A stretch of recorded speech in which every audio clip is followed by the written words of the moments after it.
Ladies and gentlemen, I'd like to make a short statement. In the world of royal servants, there are few more controversial figures than Paul Burrell. I think Paul is a fascinating character. As Diana's butler and footman to the Queen, he served the royal family for over 20 years. Only one man in history has ever served and been close to the Queen for 11 years and Princess Diana for 10. But Burrell was no ordinary staff member. He was a former insider who went on trial for theft from his employers and was cleared. Is this what you expected? Of course it is. But who now enjoys a lucrative life of celebrity. Honestly, Paul, isn't it about the money? It is not about the money. But how did the man handpicked by the Queen have such a meteoric rise to fame? How did he secure the trust of Princess Diana? And was he really privy to the royals' greatest secrets? With access to his family, He is very loyal. his supporters, Paul was a keeper of her secrets, there's no doubt about it. and his critics. They watch him, but they don't trust him. We tell the extraordinary story of Paul Burrell, from servant to celebrity.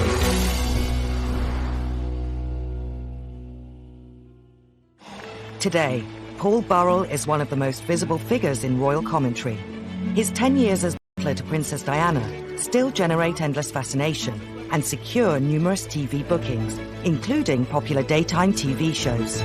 Joining me now is Princess Diana's former butler, Paul Burrell, of course, one of the people who knew her best of all. Morning, Paul. Can you believe it's been that long, Janet?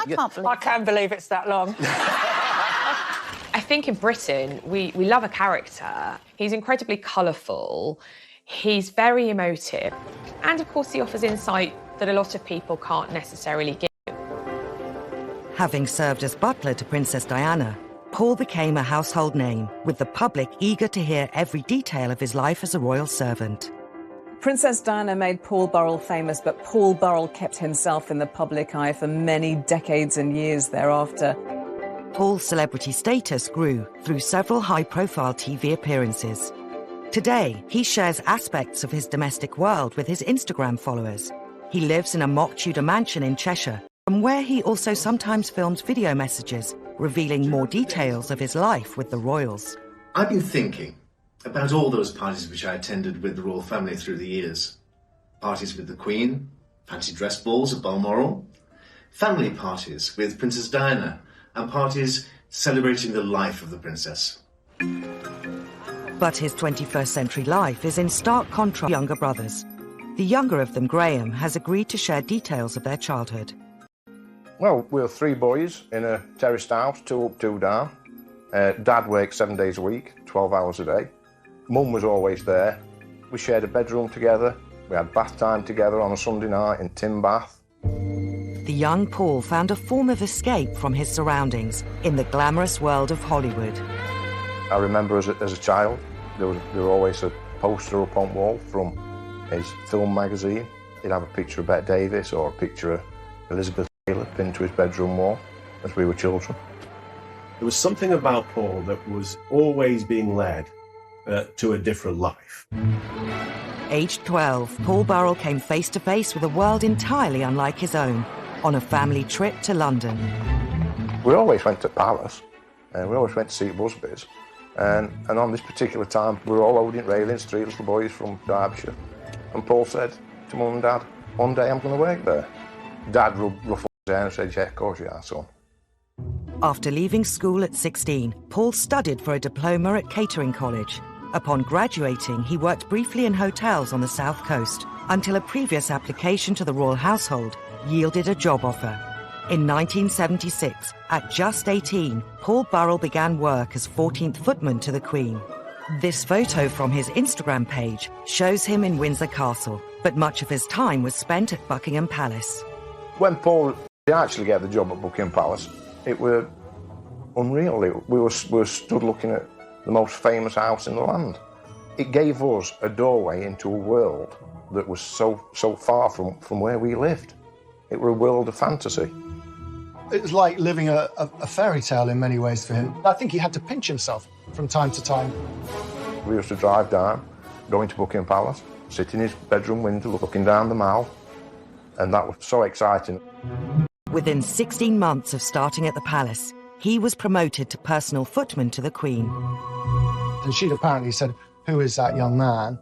and she'd been told, and she said, well, he seems to be very good at what he does. Let's try him out. And I think she was looking for a new footman. So, I mean, she doesn't have very many, and she doesn't have very many men in that close area. But, you know, Paul Burrell, in a very short time, became one of the key male servants in the Queen's life. Once promoted, the Queen tested Paul Burrell with a job very close to her heart.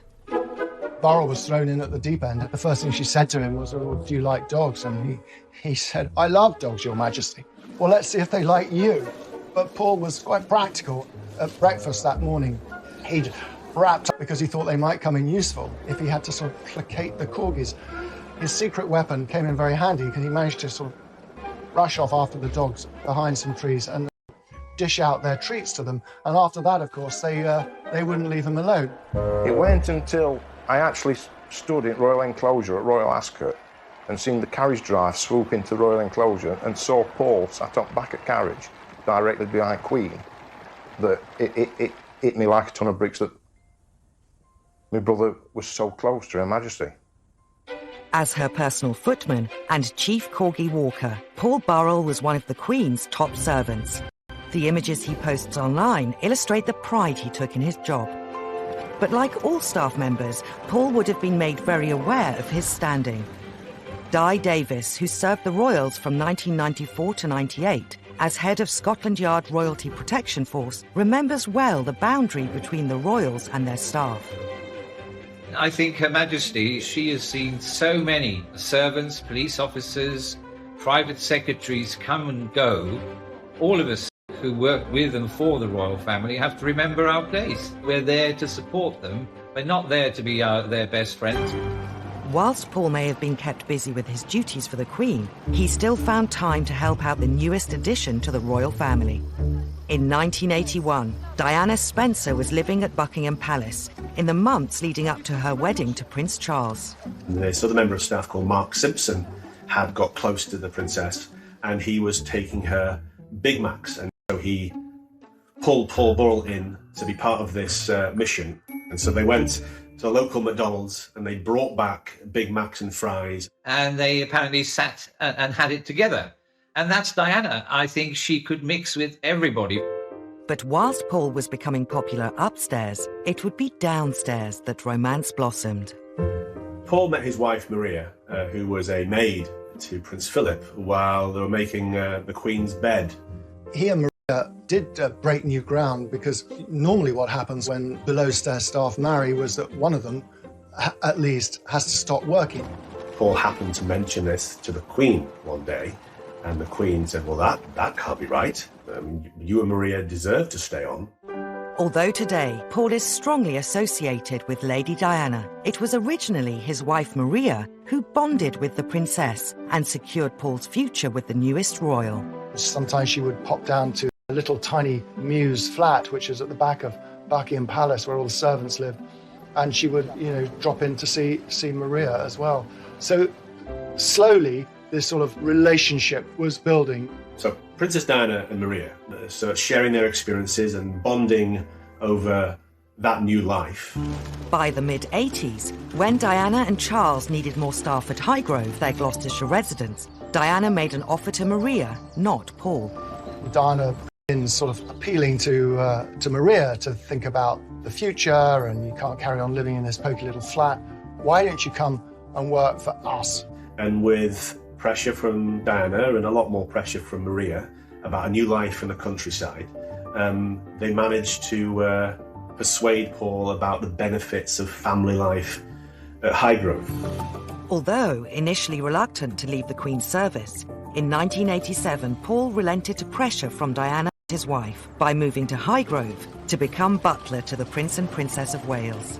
And I don't blame him in one sense. They were the future, as it were, or she was the future, and the potential future Queen. Why wouldn't an ambitious servant want to be on the right side, as it were? But as Paul began on the exciting new chapter in his life, words of warning echoed in his ears. Just before he left, he was taken aside by a very senior figure at Buckingham Palace who said to him, Paul, there is something you need to know about the Charles and Diana household. All is not as it seems.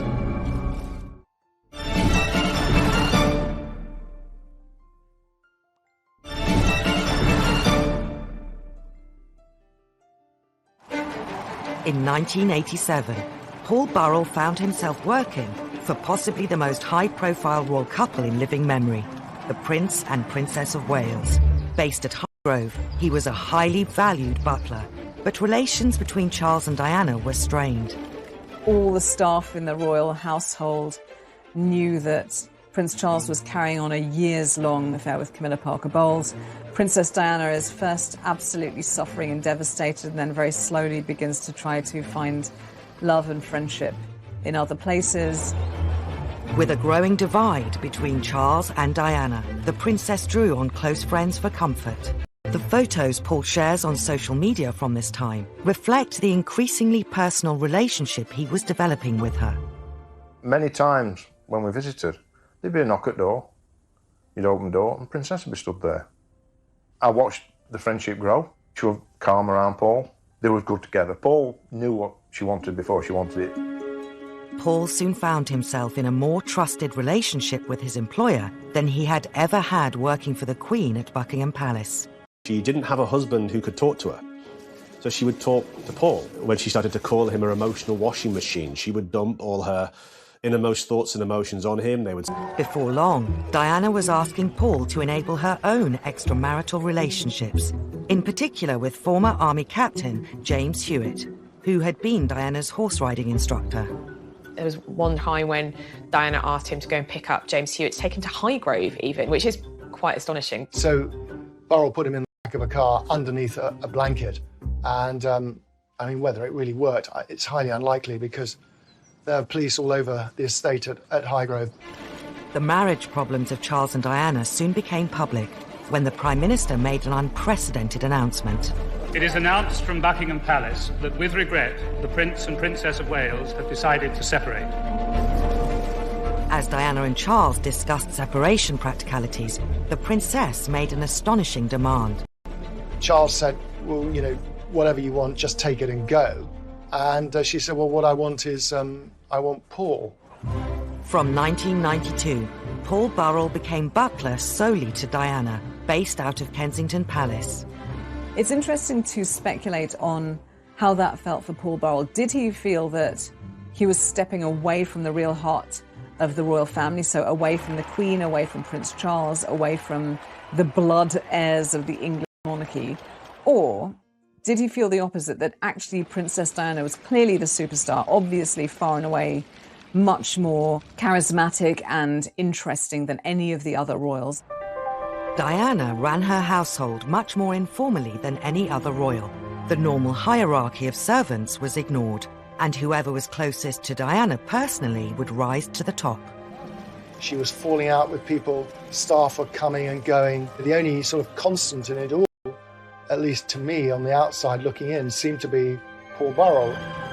Before long, both Diana's private secretary and her other butler, Harold Brown, left her service. Candid photos from Paul's Instagram feed reveal how Diana even started to become a feature of Paul's social life.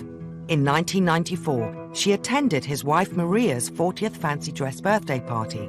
But as their lives became ever more entwined, Diana started to rely on Paul more and more. She started leaving notes about her life, her thoughts, asking him for advice on all manner of things. Paul has given the public glimpses of these notes through social media. He was definitely now being pulled into things that a butler wouldn't ordinarily see unless invited. In recent years, Paul has been publicly questioned over whether the relationship with Diana was more like that between friends than employer and employee. The thing was, of course, she shouldn't have let me come that close. Because there's a line. Exactly your terminology. It's interesting that you know the line. Did he allow himself to cross that boundary? Yes, I suspect he probably did.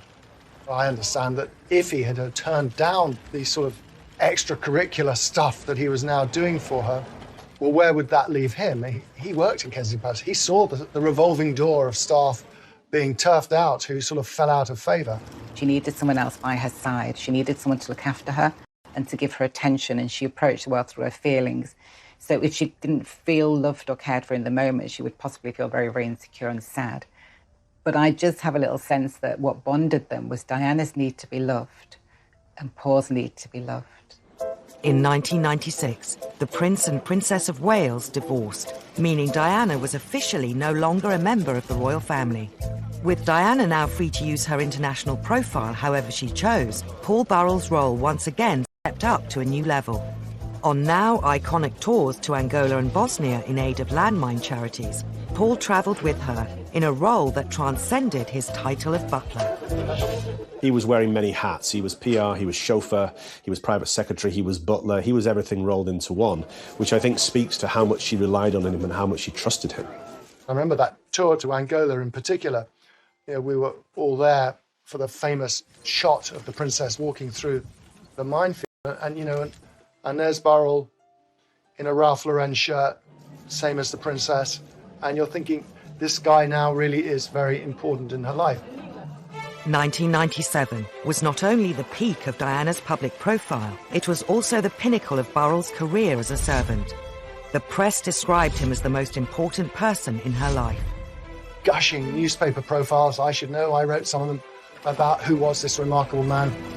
You know, boyfriends may come and go, but one man's constant step forward, Paul Burrell, and I think he rather enjoyed it. Paul soon became known as Diana's rock. I mean, a lot of people have said to me, well, he wasn't the only person she referred to as her rock. There are a number of other people. Well, that may be the case.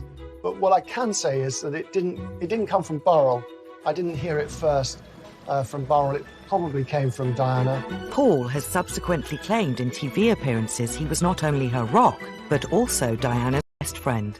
I was her best friend. I was a great advisor on what to wear and when to wear it. I did great flower arrangements. I think the friendship were greater than they thought at the time, if that makes sense. I think it were great when you look back at it, when you actually were travelling through it. I don't think he was her best friend. I think that's a misunderstanding. I think that's something that he subsequently came to in the years after her death. But since her death, he has revealed them too. One of the most sensational was a letter she wrote just 10 months before the tragic accident that took her life. In 2003, Paul revealed the existence of a letter that Diana had written a couple of months after her divorce from Charles, saying that she thought Charles wanted to kill her. This letter was given to Paul, he says, as insurance, and it was in Diana's hand. But Diana was paranoid about these things. I mean, Burrell, I think it's best to reassure her. The fact that she confided in him about it, I wasn't entirely surprised. I mean, she told me some of this stuff too. She got Burrell to pull up all the carpets on one occasion and even lift floorboards to see if they could find bugs, but they never found anything at all, of course. Only months after Diana wrote this letter to Paul on August 31st, 1997, he received news that brought his life as a royal servant to an unexpected and gruesome end. I was actually with Paul at Kensington Palace. We was woke in the early hours of the morning with police knocking at the door. I remember seeing policemen in Paul's hallway. Paul on telephone. Comes off telephone, said that the princess had been injured. They're like a rabbit in headlights. Everything, his job, his best friend, everything were in jeopardy. The driver and Dodi Al-Fayed died at once. The security man and Diana initially both survived, though ambulancemen spent 2 hours with her at the scene. They were brought here to the Pitié-Salpêtrière hospital, but such was the gravity of Diana's injuries, they pronounced her dead at 4 a.m. Paris time. Upon hearing of Princess Diana's death in Paris, Paul left to perform one final royal duty. He arrived before Charles or any other royal and began arranging for her to be brought back to Britain. They just wanted to take care of all loose ends and make sure everything was in order and protect the dignity. After her televised funeral in Westminster Abbey, Paul was one of only 2 non-family members invited to Diana's private burial at the family estate, Althorpe.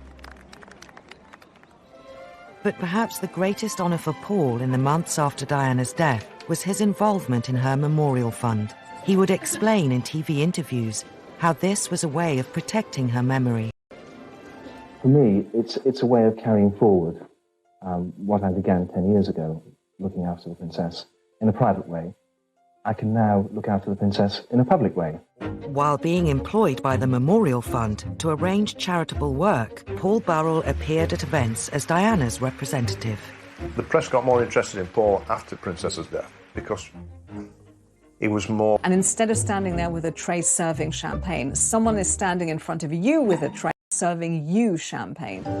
By the middle of 1998, Paul Burrell had carved out a place for himself in public life as the spokesperson for Princess Diana's work and ideals. But with his public profile rising, what was more important to Princess Diana's former butler? Less than a year on from Princess Diana's death, Paul Burrell, her former butler, was working as the chief fundraiser of her memorial fund. The Princess of Wales Memorial Committee gathered in 11 Downing Street for their 5th meeting. But it wasn't long before his high profile began ruffling feathers. It is a moving and natural progression for Paul Burrell to be the person to take up the mantle, to carry forth, championing the causes embraced by the princess in her lifetime. I think as Paul Burrell's stock rose and his profile increased and he found himself in the middle of the media spotlight as the person closest to Diana, I think that led to a perception that he was enjoying it all a little bit too much. I feel that her spirit is still alive. There he was at the Memorial Fund ball. He had spent 20-odd years in the shadows, as invisible servants are meant to be, and he's thrust into the spotlight. It did seem extraordinary. He found it all almost too good to be true. And it seemed it was. In December 1998, Paul was made redundant. Mr. Burrell only had a few words to say. Paul claimed Diana's sister, Lady Sarah McCorkadale, broke the news to him in a London wine bar. To her family, he would always remain a servant, and he was working class. They were aristocracy.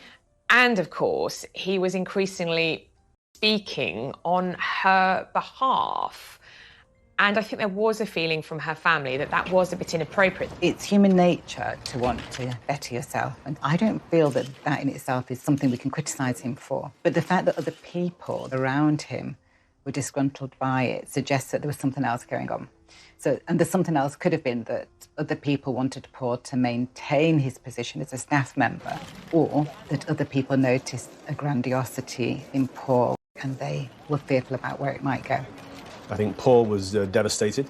He thought he had done good work for the charities in Princess Diana's name. His departure from the fund once again made Paul front-page news. Paul Burrell, who joined the Prince and Princess of Wales' staff in 1988, drove off to spend Christmas with his family in Cheshire. Paul returned to Cheshire to begin a new life away from the spotlight. I think he felt he owed it to Maria and his sons to turn his back on his celebrity times. Maria wanted some stability. She wanted to be near her family. He did actually try and start a new kind of a life. I think it is too simplistic to say that Paul loved the celebrity. I think he genuinely believed that he was Princess Diana's standard carrier. He was her knight in shining armour, that it was his role to protect her, promote her, because she wasn't here anymore to do so. And so him kind of disappearing into obscurity, I don't think would ever have suited him. The Burrells' peaceful suburban life didn't last long. In January 2001, there was a dawn raid on their home by the Metropolitan Police. When the Serious Crime Squad searched Mr. Burrell's home in Farndon and Cheshire, they took away a number of items. Police found hundreds of items that once belonged to the princess. Reports of designer bags, personal letters, and more than 2,000 photos and negatives. The police were just amazed how much property he had. Some intimate letters from Diana to William, her old school reports. And I think, not unnaturally for the police, they felt, well, why would a butler have... And the police built a case which based on a set of assumptions. The set of assumptions were, broadly, that Burrell had hidden this stuff away, stolen it, in those weeks and months after Diana's death. As the executors of Diana's estate, the Spencer family made the final decision to pursue the prosecution. Paul was charged with 3 counts of theft relating to over 300 items. Once it was clear that the Spencers wanted the trial to go ahead come what may, I think Prince Charles's household had to be seen to be working in tandem with the executors and therefore lent their support to the trial. Almost 2 years after Burrell's house was raided, the trial began at the Old Bailey. Today, he's here at the Old Bailey, charged with stealing from her estate. Paul's defence claimed he was keeping Diana's belongings for safekeeping, an explanation the prosecution disputed. I mean, it was going to be the trial of the decade, and here was a member of Princess Diana's innermost circle charged with stealing her effects. I talked to him many times. He was suicidal at times. He was in a very dangerous place. His view was that when the boys were older, they would want to have this stuff, and they would be grateful to him that he had preserved it. Now, this was a slightly naive view, but it was a view. It was horrendous. It was like a free-for-all. We all went down as a family, show support. And listening to how the court case was being presented, and during that time he lost all the skin off his hands and off his feet, and that was down to worry. 2 weeks into the trial, and there was a shocking development. Just before Paul was due to take the stand, the Queen made an unprecedented intervention. She claimed to recall a conversation with Paul, during which he had told her he was taking some of Diana's belongings for safekeeping. I knew the princess, and I knew that she was in the habit of giving many of her things away, and no one benefited more than that than Burrell. The case collapsed. He's happy and relieved to have been acquitted on all charges after the terrible ordeal of the last 21 months. I think, at the end of the day, Paul Burrell would have liked his right to reply in court to balance out the accusations and the reputation damage that had taken place over the previous 2 weeks. But ultimately, the Queen stepped in. There was a celebratory lunch with his legal team in Covent Garden, pasta and champagne, to prepare for the journey home to Cheshire. Congratulations. How's it feel? How do you feel? Very happy, thank you. Where's the taxi? After the trial, Paul Burrell once again returned to a quiet life. Wait and see what people offer me and go forward in a positive way. Notoriety isn't a bad thing in tabloid Britain. These are things that the public really likes. So he was canny enough to know that he may get a few juicy offers, which he did. The Daily Mirror's boasting that it will shed light on the trial with Paul Burrell's exclusive account of the last 22 months. He sold his story to the Mirror, and again, no doubt, thought, well, I've been put through the mill on this issue. What benefits can I bring to my family, to my future career? The establishment have tried to destroy me. What can I do to enhance my situation? Paul's next move saw him thrust into the spotlight once more. He wrote a book, A Royal Duty, claiming to set the story straight. To understand the motivation as to why Paul wrote A Royal Duty, you first have to understand and see what happened to him. He had been put on trial, accused of the ultimate betrayal, of thieving from Princess Diana. He had become a pariah in many respects, and it's fair to say that they went to the brink of ruin. I think the intention, from what I understand, was always to give his side of the story. He felt that the public thought he was a common thief, and he had to explain what he did and why he did it. In the weeks leading up to the book's publication, it was serialised in the Daily Mirror. Piers Morgan, the editor at the time. He'll never betray Diana, he'll never betray the Queen, he's made it very clear. The week before the book was due to be published, there was an unprecedented statement from Princes William and Harry. William tonight finally decided enough was enough. Their press secretary read it out.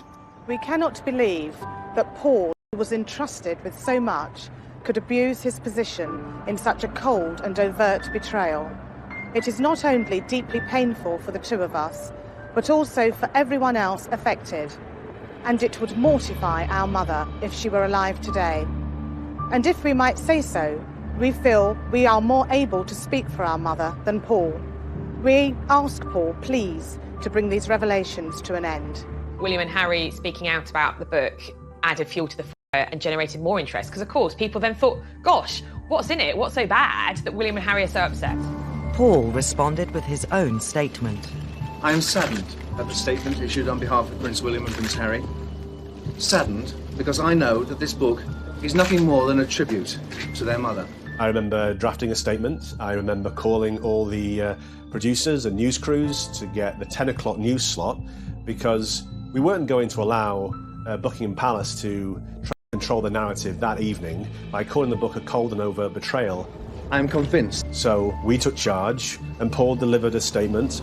I would also like to point out that following the collapse of my trial at the Old Bailey last year, no one from the royal family contacted me or said sorry for the unnecessary ordeal myself, my wife, and my sons were put through. Embarking on a world tour to promote the book, Paul was soon confronted with accusations of cashing in. I have to stand for myself and what I think is true, and I've done that, and that's why I've written the book. Honestly, Paul, isn't it about the money? It is not about the money. Absolutely not. I think that's a little disingenuous when he says it's not about the money. But then, of course, publicly, he can never admit that it's about the money, can he? I mean, how can anyone ever admit that it's about the money? I'll just say this, that in the years after Diana died, he was offered many different times the chance to write his book. One offer, which I saw, was for $4 million. He refused it flat and didn't entertain any discussions. And News International offered him a package totalling £2 million. He refused that deal. He chose the lesser deal on the table, which was £350,000 from the Daily Mirror. It was about, for Paul, the truth. How could his story be presented as he wanted it to be presented? You know, there's that such inherent hypocrisy in all of us. We love to say, oh, goodness, you know, roll our eyes at someone who we say is cashing in on, you know, having worked for the royals. But equally, we can't get enough of it. We want to lap up everything that they have to say. With the spotlight firmly on the former butler, in 2004, Paul appeared on ITV's popular reality show, I'm a Celebrity, Get Me Out of Here. Taking part in a number of challenges, much to the amusement of presenters Ant and Dec. I can't feel anything in it. I'll put my...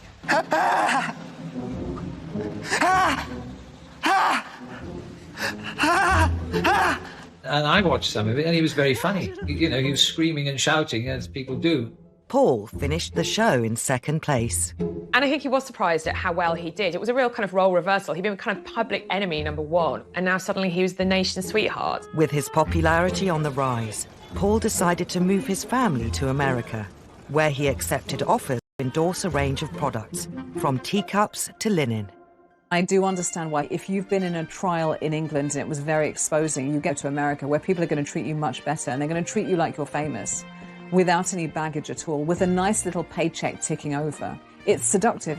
The Americans love British royalty, and they love the kind of Downton Abbey, upstairs, downstairs kind of story. So here was a bona fide servant to the British royal family, best mate of Diana's, and... He wasn't to last.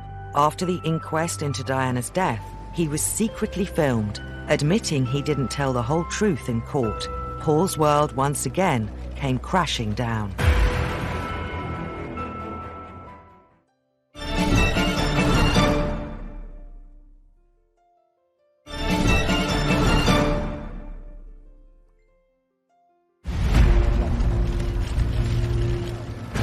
More than 10 years on from Diana's death, and with numerous conspiracy theories into what caused her fatal crash, an inquest finally began. Paul Burrell, still living in America at the time, was called as a witness. All day, Mohammed Al-Fayed sat in court listening as Paul Burrell rejected any suggestion that Diana was about to announce her engagement to his son, Dodi.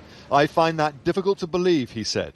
This was only a 30-day relationship. She was on the rebound from Mr. Khan. He gave evidence as somebody who knew her intimately as a servant, but also a confidant. He was one of the last 6 people that actually she phoned before she died. He has always seen it as part of his job to protect her, and being part of the inquest was part of that. The world's media were on tenterhooks, desperate to see if Paul had anything new to say.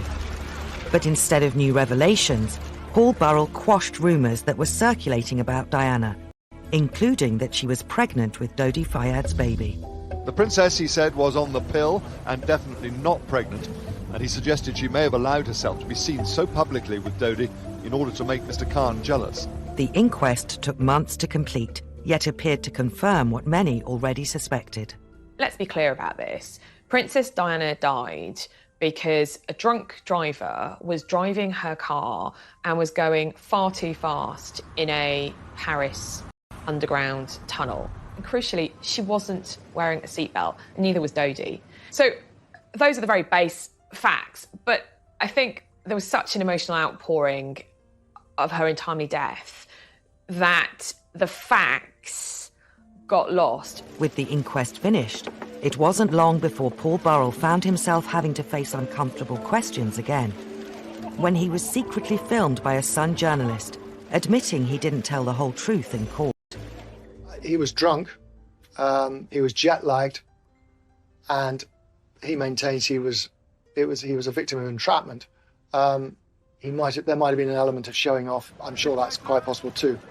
The total disregard for how this will feel to the people who were affected by Princess Diana's death, it just takes my breath away. Paul's lawyers issued a statement, not under oath. He did not conceal anything remotely relevant to the inquiry. Despite this, the impact was wide-reaching. The fairy tale was over. The fantasy was broken. He wasn't this twinkly-eyed English butler. I think he did become less credible as a kind of talking head and as a source on the royal family. His star was waning, and he returned to Britain, to the family's flower shop. Paul's wife and children remained in America. It certainly had a negative effect on views about him. You know, he went from being this rather sort of lovable figure on daytime television to someone who, you know, the public sort of collectively groaned about. In 2017, after years of media speculation over his sexuality, Paul revealed he was gay and planning to marry his partner of 10 years, Graham Cooper. With Paul's private life almost as valuable as Princess Diana's, the Sun newspaper ran the exclusive. Paul wanted a private wedding, and he wanted to come out as a proud gay man privately to the people who know and loved him. We've got to remember, the Sun newspaper chose to out him. So the moment that news breaks, you are immediately out of control of the story. So Paul did a deal to take control of the narrative. Paul was once again welcomed onto British daytime television. In an interview on This Morning, he revealed how he told his family about his sexuality. To sit with them and talk about my sexuality and to cry with them and say, this is your dad. I'm your dad. I'm not going to change. I'll always be here for you. I said that to my wife. I said, I am your best friend. I'll always look after you. I'll always look out for you. As complex as Paul is, it's important to understand and not villainise him at every turn, to understand that he also had some very difficult challenges, which he had to find ways to overcome. Since his marriage, Paul has sold his flower shop, but still accepts offers to comment on big royal stories, including talking to the Loose Women panel about Harry and Meghan's departure from the UK. They're not the first royals that have decided to leave the country or to have another home in another country. Diana was also deciding to spend some of her time in America. And in fact, the day she died, on her desk were plans of a home in Malibu, in California, which she was in the process of purchasing. Undoubtedly, Paul will want to talk about one of the biggest royal stories this summer, the unveiling of a statue of Princess Diana on what would have been her 60th birthday.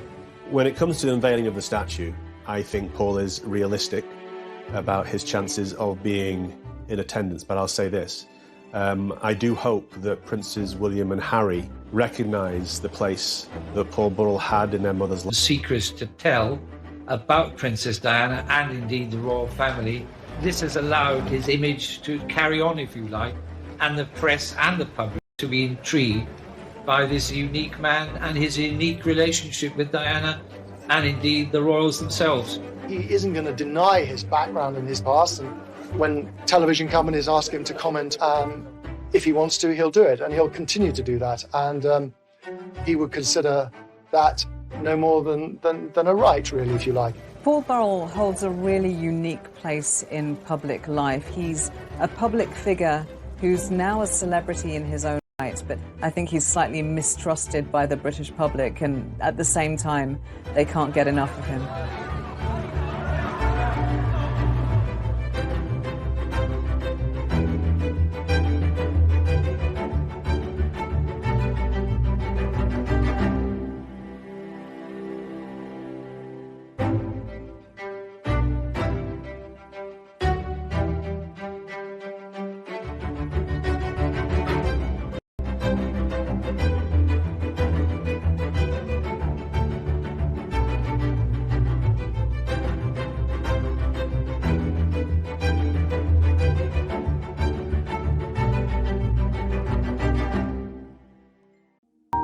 Diana's former butler, Paul Burrell, of course, one of the people who knew her best of all. Morning, Paul. Can you believe it's been that long, Janet? I can't believe it's that long. I think in Britain, we love a character. He's incredibly colourful. He's very emotive. And of course, he offers insight that a lot of people can't necessarily give. Having served as butler to Princess Diana, Paul became a household name, with the public eager to hear every detail of his life as a royal servant. Princess Diana made Paul Burrell famous, but Paul Burrell kept himself in the public eye for many decades and years thereafter. Paul's celebrity status grew through several high-profile TV appearances. Today, he shares aspects of his domestic world with his Instagram followers. He lives in a mock Tudor mansion in Cheshire, from where he also sometimes films video messages revealing more details of his life with the royals. I've been thinking about all those parties which I attended with the royal family through the years. Parties with the Queen, fancy dress balls at Balmoral, family parties with Princess Diana, and parties celebrating the life of the princess. But his 21st century life is in stark contrast to younger brothers. The younger of them, Graham, has agreed to share details of their childhood. Well, we were 3 boys in a terraced house, 2 up, 2 down. Dad worked 7 days a week, 12 hours a day. Mum was always there. We shared a